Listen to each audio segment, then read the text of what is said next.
અમુક સમય સુધી મંત્ર જપ રાત્રિના બ્રહ્મ મુહૂર્તમાં કરતા હોઈએ અને પછી 6 વાગ્યા પછી મંત્ર જપ થાય થોડાક દિવસ અને ઘણા બધા દિવસ એવું થયું હોય તો પછી શું કરવું જોઈએ?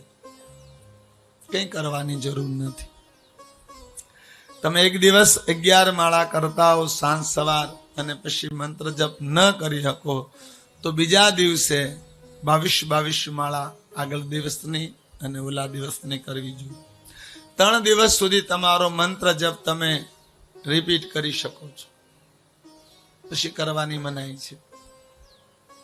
એટલા માટે એક સાધનાના માર્ગમાં 3 દિવસ હરેક વ્યક્તિને આપવામાં આવે છે કે એક દિવસ તમે 2 ટાઈમની માળા ન કરી શક્યા તો બીજા દિવસે ડબલ કરવી જોઈએ.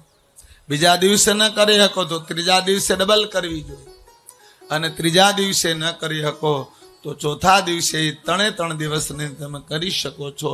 અમુક ગ્રંથમાં 5 દિવસ સુધીનું બતાવ્યું છે, અમુક ગ્રંથમાં 3 દિવસનું, ચોથા દિવસે વિરામ છે, પછી તમે ન કરી શકો.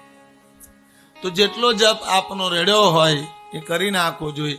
ત્યાં સમય પછી થયો હોય તો એનો કોઈ દોષ નથી, પણ અનુષ્ઠાન હોય તો ન હાલે. આપે અનુષ્ઠાન લીધેલું હોય અને આપ 6 વાગ્યા ઉપર ચૂકી જાઓ તો એ દિવસથી તમારું અનુષ્ઠાન ફરીને પ્રારંભ કરવો પડે. તમે 80 દિવસ માળા કરી હોય અને એક દિવસ સૂઈ રહ્યો તો ફરીવાર ક્યાંથી જ પ્રારંભ કરવો પડે.